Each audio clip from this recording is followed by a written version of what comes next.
Good morning. It is time for today's knee-jerk devotional, December 11th, 2020. Happy birthday, Keegan. Our passage this morning is Luke 22, 14 through 30. It goes like this. If I can get there. When the hour came, Jesus and his apostles reclined at the table, and he said to them, I have eagerly desired to eat this Passover with you before I suffer. For I tell you, I will not eat it again until it finds fulfillment in the kingdom of God. After taking the cup, he gave thanks and said, Take this and divide it among you. For I tell you, I will not drink again from the fruit of the vine until the kingdom of God comes. He took bread, gave thanks, and broke it, and gave it to them, saying, This is my body given for you. Do this in remembrance of me. In the same way, after the supper, he took the cup, saying, This cup is the new covenant in my blood, which is poured out for you. But the hand of him who is going to betray me is with mine on the table.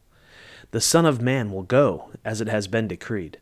But woe to that man who betrays him. They began to question among themselves which of them it might be who would do this. A dispute also arose among them as to which of them was considered to be greatest. Jesus said to them, The kings of the Gentiles lord it over them, and those who exercise authority over them call themselves benefactors.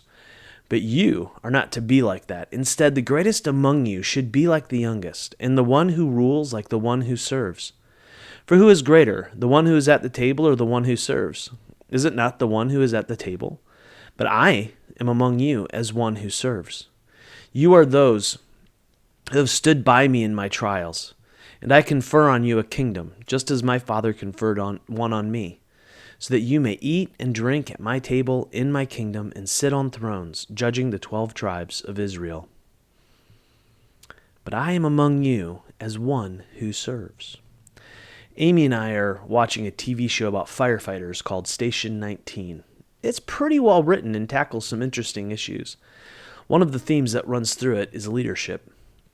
So far, there have been multiple captains of the firehouse, each with a different leadership style. It's fascinating to see how the showrunner displays the different styles and the impacts and effects that they have on the house. Now, the oldest and wisest captain practices a pretty clear form of servant leadership. He sees himself as someone who is trying to create community and connection within the house. He's looked at as a father figure. He's gentle, but at the same time, doesn't take any crap. The old, wise captain tries to coach and direct the new captains, but they largely ignore him to their detriment. This passage that we are reading this morning hits a little different in these days and times, because we are seeing a large number of people who want a leader like that of the Gentiles, one who declares themselves a benefactor. Jesus says, This is not my way. The way of the strong man is not the way of Jesus. Jesus argues that the leadership that he desires is one rooted in serving. From his other teaching, we can know that this servant leadership is rooted in subversive, gracious love.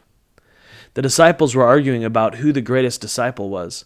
Those of us on this side of the text know that the greatest in the room was Jesus.